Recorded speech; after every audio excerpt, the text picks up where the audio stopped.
大家好，这节课呢，我们来示范一幅这个荷花翠鸟的画法。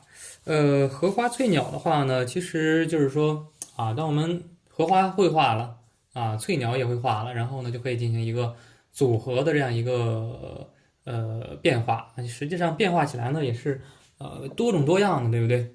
荷花可以作为主体啊，翠鸟呢也可以作为主体，或者是呢，甚至一幅画面当中你可以画多只翠鸟，画2只也行。荷花的话呢，可以画成白荷，也可以画成红荷，也可以画成粉荷，就是搭配起来的话呢，实际上是多种多样的。这个变化嘛，多种多样的。那么这节课呢，我就来给大家示范一幅这个荷花翠鸟，我们该怎么去画？画的时候呢，可以以荷花作为主要的构成，作为主要的构成元素。先从荷花开始画，然后再去画它的点睛的地方也就是小翠鸟。咋画呢？笔尖上调浓墨，对不对？笔尖上调浓墨不要调得很匀就是笔尖上调浓墨，让它一个过渡，对不对？尖上浓，笔肚上呢墨色浅调到这个程度，然后呢不要调的，就是说把笔肚也沾上墨，不要把笔肚也沾上浓墨这样的话呢，这个笔上它是有变化的，有深浅变化的。然后我们可以开始画，这个地方我们来上一个大荷叶靠近底下的地方来上一片大荷叶，怎么画呢？从外向内用笔，从外向内用笔，从外向内用笔，这个也是比较简单的一种画法嘛。实际上，真正就是大家画熟了之后，对不对怎么用笔都行，可以向外，也可以向内，朝外向内这样简单一点，这种用笔方法简单一点，是不是？从外向内用笔，从外向内这样用笔，接着对不对？蘸水，然后呢，蘸一点浅墨就行，不要再蘸浓墨了不要再蘸浓墨了，就蘸一点浅墨。然后大家看到了吗？就是这个地方深，这个地方慢慢在变浅，这个地方等干了之后，这片叶子这个地方呢是非常浅的，是会非常浅的。感觉有点太浅了，稍微再加一点浓墨，这样去画它，这样去画它，可以了呀，可以了呀。那这就是一片荷叶，对不对？其实上我们只是调了一笔墨，只是调了一笔墨，然后呢，把这一片荷叶我们就画出来了。画好这片荷叶之后呢，我们再接着往下画。这是一片荷叶一片这样的形态的荷叶。那么上面呢，我们再来上一片荷叶，上面我们再来上一片荷叶，重新调墨，重新调墨，笔尖上调浓一些，笔肚上浅一点，笔肚上浅一点，还是这个地方，再来上一片，对不对？那可以朝外侧用笔，也可以往回收，都可以。画上它的荷叶，再往这边来，这是它的荷叶，调点水调点水，再继续画，再继续画。那是不是这样一笔下来之后，调了一笔墨下来之后呢，它就有了这种深浅的变化，对不对？我们要找到这种很自然的状态去画才行。那当然，大家如果说画的过程中，对不对？画的过程中发现当中太浅了怎么办？稍微加点墨去调一调。假如说你画到这个地方已经太浅了，笔上没有墨色了怎么办？可以补笔的。你像我们讲过呀，这个浓破淡，淡破浓，对不对？稍微调上一点墨，稍微补上这么一笔对不对？你想补的再重一点，补上一笔也是可以的。这个就是浓破淡嘛，对不对？浓破淡的方法也是可以的。大家画的时候呢，要自然一点，对不对？没有必要说和我画的一模一样，我再画我也画不了一模一样的，所以说呢，大家掌握这种方法就可以掌握这种方法就可以。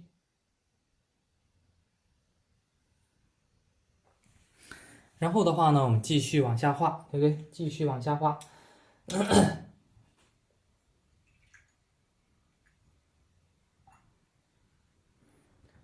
还画哪儿啊？接着往下画。找一支那小一点的毛笔用这个雄狼尖毫，可以用这个雄狼尖毫，或者是那个点墨成金小号也行。调这个浅墨，对不对？哎，把这个笔尖上这个浅墨调一调，把笔尖上这个浅墨呀调一调，调一调之后呢，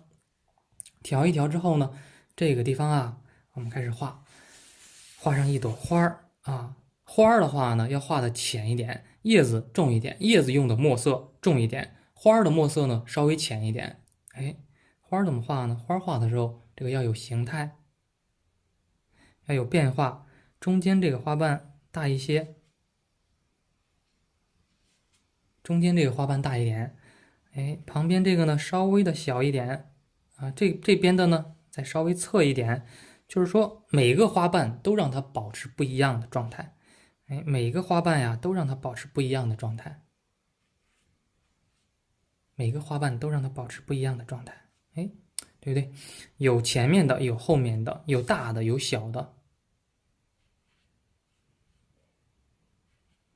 有大的，有小的哎，有瘦的，有后面胖一点的有瘦的，有胖的，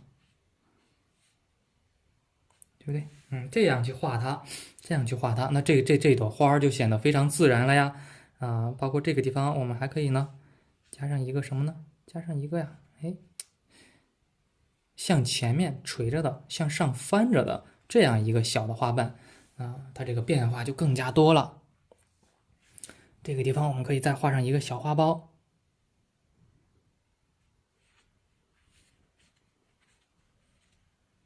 画上一个小花苞，对不对？再接着我们开始画它的荷花梗那两片叶子，两朵花了，对不对？接着呢，我们开始画它的荷花梗荷花梗怎么画呢？调这个，然后笔尖上调墨色，再往下画，怎么画呢？再往下画上它的荷花梗哎，从这个地方往下穿插过来，哎，稍微有个角度，穿插过来，从这儿下来了，对不对？这个叶子呢，从这个地方下来，荷花梗哎，然后接着往下画，笔尖上浓一点，散锋的一个状态。这个地方从这儿穿过去，很自然的这样走下来。走下来之后这个小花苞怎么办呢？小花苞我们可以直接让它有一个穿插，哎，穿插这样穿过来这样穿插过来，那这样的话呢，这个就有了一个交叉的点，对不对就有了一个前后的变化不就好看了？之后呢，点上荷花梗上的这些小刺儿用浓墨去点，用这个浓墨去点荷花梗上的小刺。可以按照这种规律，对不对？哎，按照这种规律去点它就行。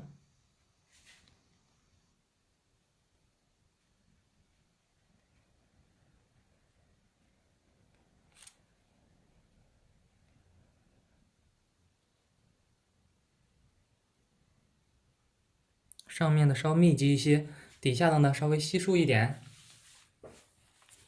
再往后走这个地方呢可以再来上一些什么呢？再来上一个半开的叶子正好我们笔尖上现在的墨色是稍浓的，再来上一些半开的叶子，哎，对不对？没有张开的这些小叶子，笔尖上再调水分哎，感觉还不够浅，再沾一点水，画上它的这个背面的这些小叶子，它没有张开嘛，张开了那么一点点的叶子，里面重，外面浅，对不对？外面浅。顺势的话呢，也可以把它的一个荷花梗也给它画一下，把他的这个荷花梗啊也给它画一下，注意不要画的平行了啊，不要画成平行线，要有聚散的，有聚散的去画才可以，对不对？有聚有散的去画它才可以。之后呢，画上这些啊，荷花的反面的这些叶脉啊，勾勒一下反面的叶脉。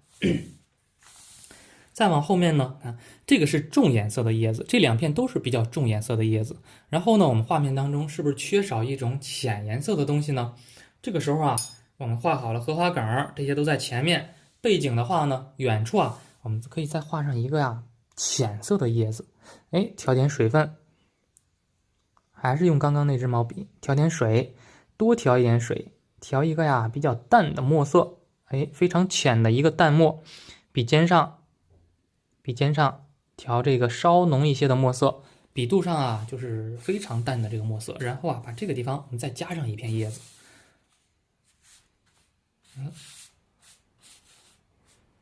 再加上一片叶子，好，再加上一片叶子，从这儿露出来这么一点点小头啊，还露出来这么一点，哎，这个就是有了变化了呀，对不对？这个就是有了变化了呀，啊，深的、浅的，对不对？啊，深的、浅的，前面的、后面的叶子就有了一个层次感啊。在这个层次感的基础上呢，我们还可以再继续添加，加上一些水草。这个时候我们会发现，这些荷花杆儿都是直直的，我们一眼就能看透，一根、两根、三根、四根、五根、六根，对不对？一眼就能看透。这个时候怎么让画面显得不透呢？通过加浮萍，通过加水草啊，通过加浮萍，通过加一些水草，使这些空隙呢给它填满啊，给它填满。怎么加呢？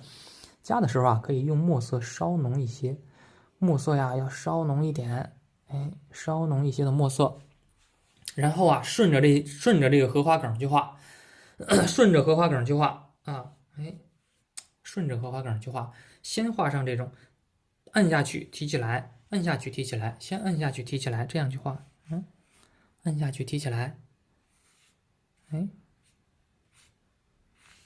按下去提起来，顺着这个荷花梗我们去画它。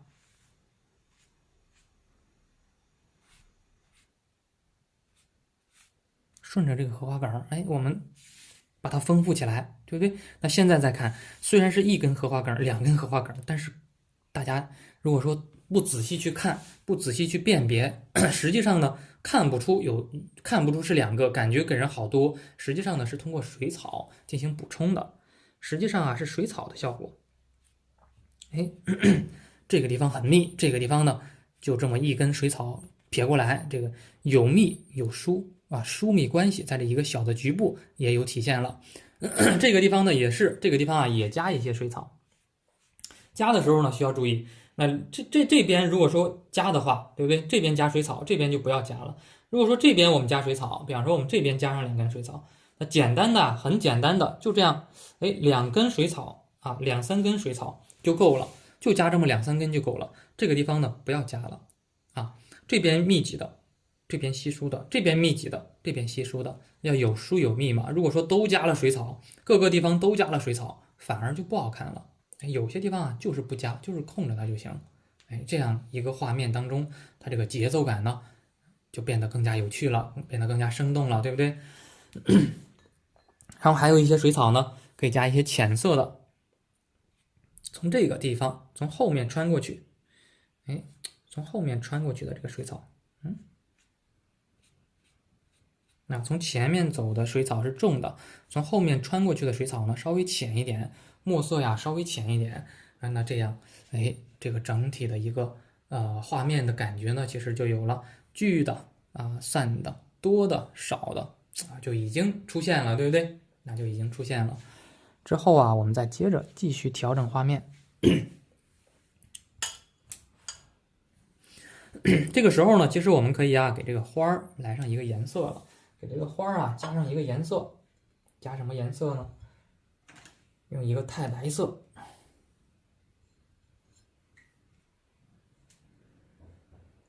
加上这个曙红颜色，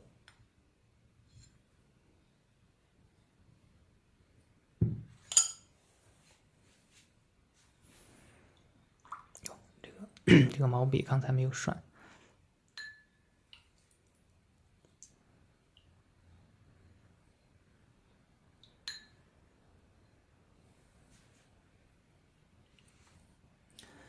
就是说呢，用这个太白色啊，笔肚上啊，大量的调这个太白色，对不对？哎，大量的调太白色。然后笔尖上的话呢，笔尖上啊调这个曙红色，哎，笔尖上调曙红色，笔尖上调曙红色。然后啊，开始画这个花儿，它的反面的一个花瓣，上面靠近花心的地方它是重的，哎，靠近花心的地方它是重的。啊，靠近花尖的地方它是重的，靠近花心的地方呢，颜色呀发白浅一点，这样去画它。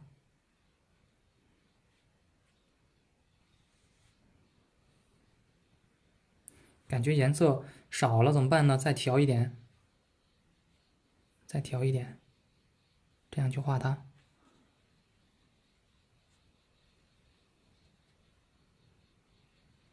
这样去画它，对不对？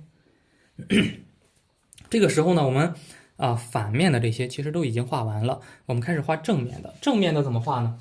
正面的啊，其实我们可以把这个笔上的颜色呢给它吸一吸，在纸上啊吸一吸，吸之后蘸点清水，然后啊少量的调曙红啊，少量的调曙红，哎，调一点曙红就行了。画出啊它里面的这些花瓣的颜色，里面的花瓣呀颜色浅，哎。它就有了一个层次感，它就有了一个层次感，外面的重，里面的浅，对不对？就有了一个层次感。再之后呢，我们还可以继续丰富它，还可以继续丰富它。比方说啊，我们可以找一支小楷毛笔，这小楷毛笔呢，笔尖上调曙红色，笔尖上调曙红，顺着这个花的结构啊，我们勾一勾它的花纹。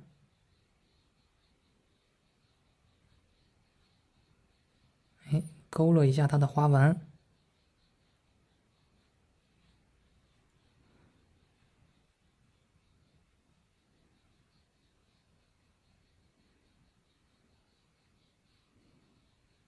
勾勒一下它的花纹，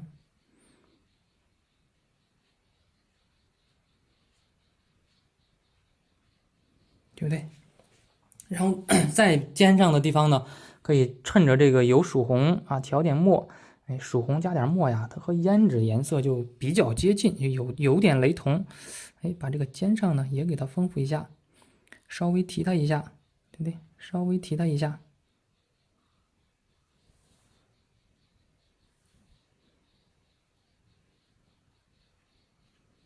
稍微提它一下。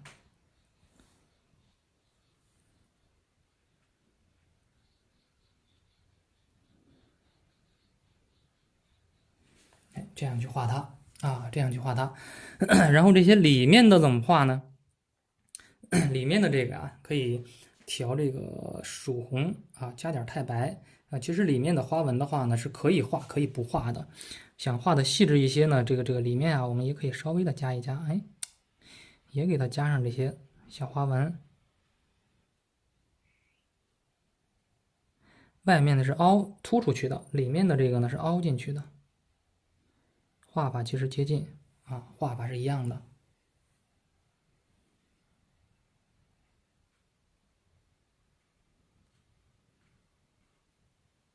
对，然后呢，这个地方啊，点上它的花蕊。花蕊怎么画呢？花蕊啊，我们可以调一个比较重一点的颜色。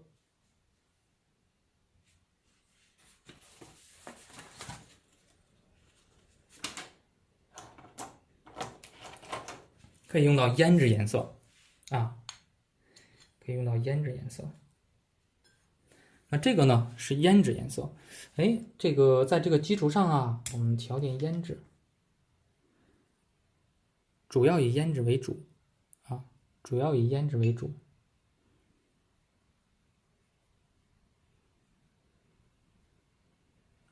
开始点出它的花蕊啊，点出它的花蕊， 1、2、3，大小要错落开，对不对？大小错落，错落有致，这样去画它，这个地方比较密集，这个地方呢稀疏一些，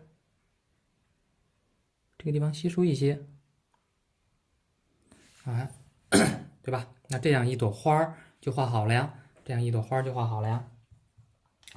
再之后的话呢，我们还可以怎么画呢？这个画面啊，我们还能再继续进行调整，进行加工啊。叶子啊，我们可以适当的加上一些花青色。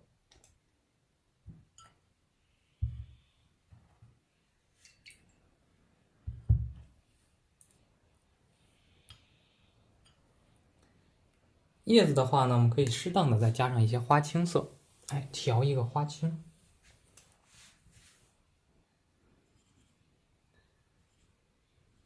调一个淡淡的花青色，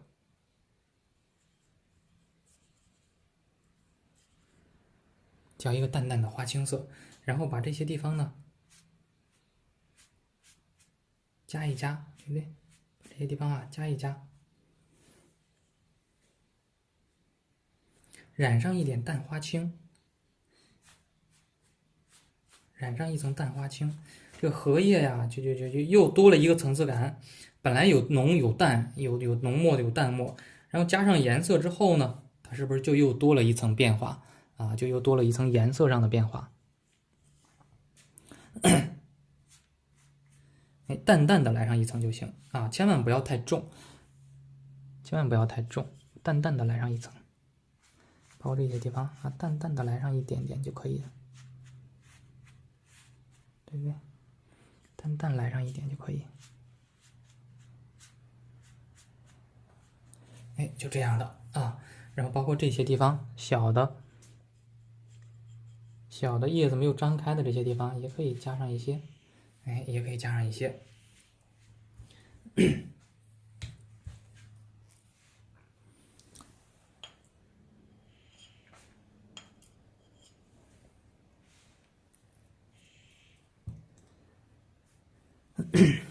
这个花托啊，哎，加上一点点的这个头绿色啊，或者三绿色也行，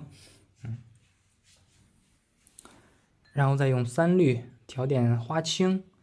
其实有时候嘛，这个颜色也不是固定的呀，可以直接用纯花青，也可以用点三绿，对不对？啊，画的时候嘛，随意一点，怎么好看啊？大家觉得怎么好看就怎么去画。调完之后呢，复勾一下这些，哎，水草啊，复勾水草的时候，不是在真正的复勾啊，而是说在找这种变化，对不对？也是在找这种感觉，并没有去描第一遍。哎，并没有去描第一遍，对不对？有些地方故意错开去描的啊，有些地方故意错开去描，反而更好看。如果说很认真的再去描第一遍的线，反而画出来之后不好看了。是这个，那画好这个之后呢，叶脉我们可以等一会儿再加叶脉可以等它最后半干的时候，我们再去加叶脉。这个时候呢，我们可以开始画这个小翠鸟。开始画小翠鸟。那小翠鸟我们来拉近画一下。小翠鸟的话呢，可以先用这个淡墨中墨吧，用这个中墨，然后呢，画出它小翠鸟身上的这个飞着的背部的这一块背部这一块怎么画呢？比方说这个小翠鸟这一块，让它朝这个小花苞的方向飞，哎，就是一个什么样的一个形态呢？这个是它的翅膀，两边张开的翅膀，对不对？这个地方呢是它的连接尾巴处的这个羽毛，哎，简单的这样来上这么一小块就行画的时候呢，看似是随意的，实际上对不对？张开的小翅膀是这样走的，然后呢，这些地方画脚趾尖，这个地方呢往回收一点，画上它的尾巴这个再往上走，这个地方还有它的小脑袋顶儿，脑袋的位置呢也可以。先用这个淡墨给它勾勒一下这样皴一下，哎，散锋这样画一下，然后开始刻画它的细节了。细节怎么画呢？笔尖上调浓墨，开始画它的翅尖啊，先从它的翅膀开始画。飞着的呢，我们可以先从它的翅膀开始画。这个是稍微的小一点的，长一点的，这个最长的又慢慢变小，又慢慢变小，又长一点，又小一点。哎，这个就是它的翅尖。每一笔呀都有提按变化啊，每一笔都有提按变化，这个大家一定要练。每一笔都要用的很肯定啊，不要糊里糊涂的，都要很肯定的用笔。1、2、3、4、5，哎，对不对？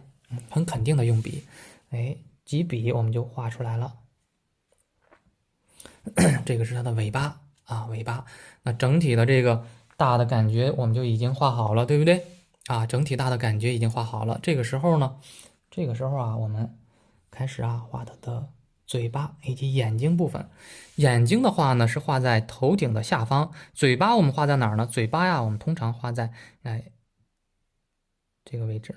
嘴巴比较长，长长的嘴巴，画到它的这个位置。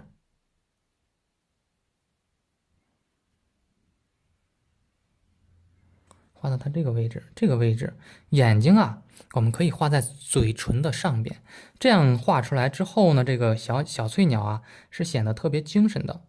像正常的小鸟的话呢，一般情况下，它这个嘴巴呀是在眼睛前面，但是呢，有时候我们艺术化的处理嘛，就可以把这个眼睛画在嘴巴的上面，然后这样显得这个小鸟是不是显得更加精神了一些，对不对？这就是艺术的加工，艺术的处理。哎，之后调一个浅墨干笔浅墨，画出它的脖颈处的羽毛画出它脖颈处的羽毛。再往后的话呢，可以画一个什么呢？画一个朱标色，调一点朱标色。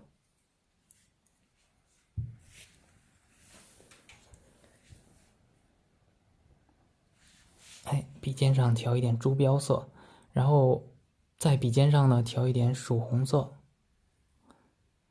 画出它这个小肚子能露出来这么一点点的小肚子，对不对？哎，点上它的这个一点点的小肚子就可以。哎，剩下的地方呢，我们开始进行上色处理。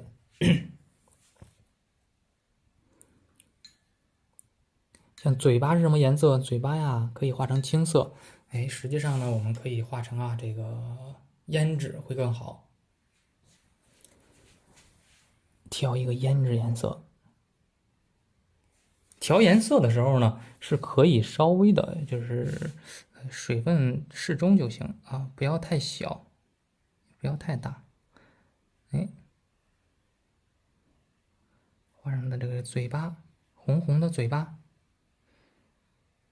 哎，红红的嘴巴然后呢，接着往下画，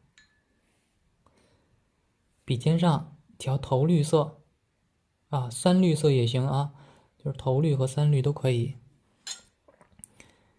哎，然后开始画它的这些羽毛的颜色，这样画一下，再往下画，再往下画。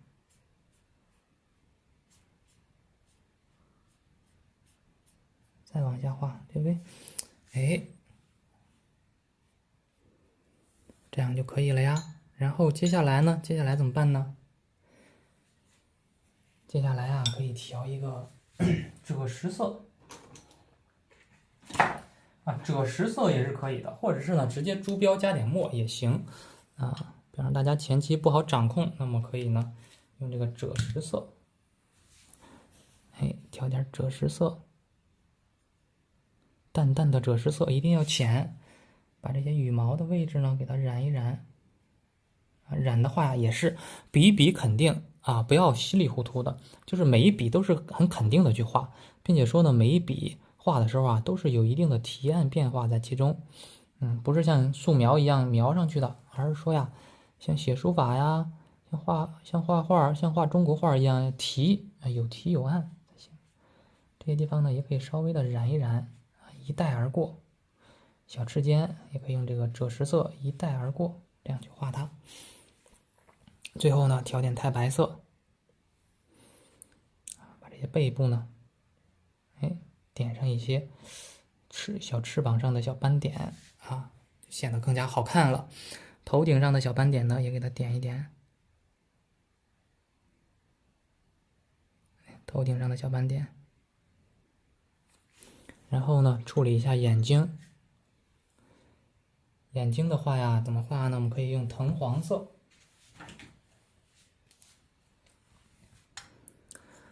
眼睛的处理其实有很多种啊，就是说可以用藤黄色，然后呢加上一点点的珠标也行，或者是呢笔尖上啊可以加点珠标，也可以呢加点花青都行，两种画法都可以。比方说我们加点珠标吧，从这个地方笔尖上浓，对不对？啊，靠近黑眼球的位置啊浓，靠近下面的位置呢浅啊，它黄多。这个地方呢，这个花青也好啊，这个珠标也好啊，这个地方重一点，这个地方浅一点，这样这个小眼睛啊，点睛之笔是不是就画好了？再之后呢，其实这样啊，这个小翠鸟就可以完成。如果说呢，我们还想再深入它，对不对？还想再深入它，那么它眼睛上面啊这个地方，可以给它加一个白色的眉毛一样的感觉。你看我有时候我就给它加一加，加上一个小白眉啊，白眉大侠一样，是不是？这个就更加的生动一些了。把这个羽毛啊给它处理一下，刻画一下。白色的羽毛嘛，不加也没事儿，不加它本来纸就是白的，加上一点的话呢，它再过多少年之后，这个纸发黄的时候，它这个白色呢就凸显出来了。那这样一只小翠鸟就画好了啊，飞着的小翠鸟就画好了，对不对？那接下来呢，我们继续往下画，对不对啊？整体的画面其实现在的话呢，已经接近尾声，已经差不多就完成了。再之后呢，就是加上叶脉啊，调整一些细节。叶脉的话呢，可以用的墨色呀稍浓一些啊，墨色呀要稍浓一些，不要太浅了，太浅了盖不住。画上这些叶脉。画上这些叶脉，画的时候呢是有提按变化的，可以中间粗，可以这边细，也可以这边细这边粗。实际上呢就是怎么顺手怎么来啊，这个没有一个固定的式，就像写字一样，每一笔呢每一画，都是不一样的，对不对？啊，很自然的画出它来就行。那我们在前期分解练习的时候呢，大家练的都比较认真，都可以很认真的去练。然后在实际运用的时候呢，就可以放松自己，啊感觉这样画出来好看啊，就这样用。然后因为之前的那些练习，对不对？其实我们现在在随意用的时候呢，就是已经有礼法在其中啊。虽然你画的很随意，虽然你看似你在很随意的画，但是呢，那些结构啊该有的咱都有了，就这样的。所以说嘛，画画啊，看似是在很随意的画，实则呢，里面啊都蕴含着一些这个技巧以及道理的。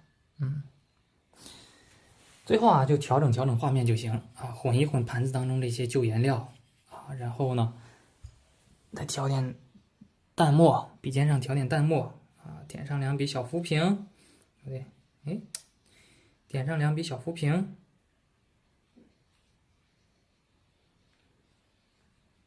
好，就可以了呀，就可以了呀。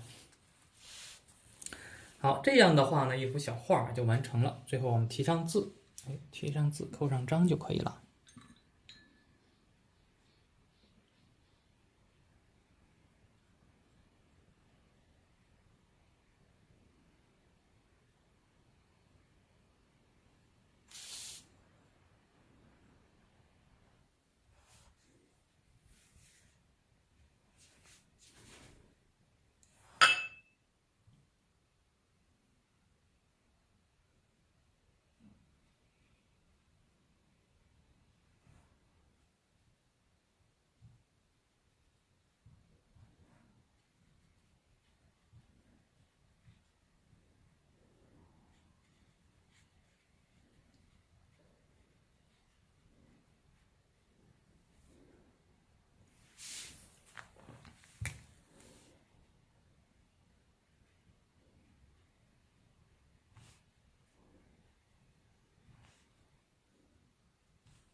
最后啊，再提上字啊，扣上我们的印章。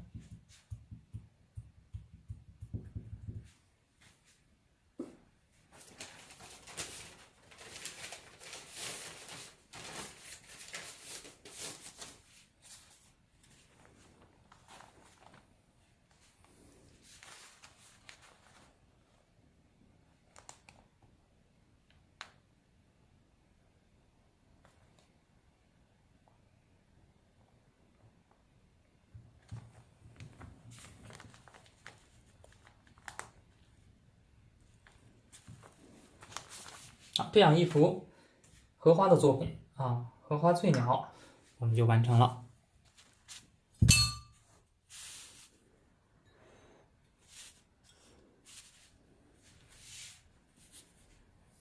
好，这节课的话呢，我们就上到这里先啊。然后大家在练的时候呢，像这些翠鸟的话，可以形态上啊，也可以产生变化。比方这个翅膀我是这样画的，大家可不可以把这个翅膀飞起来？都可以进行变化的。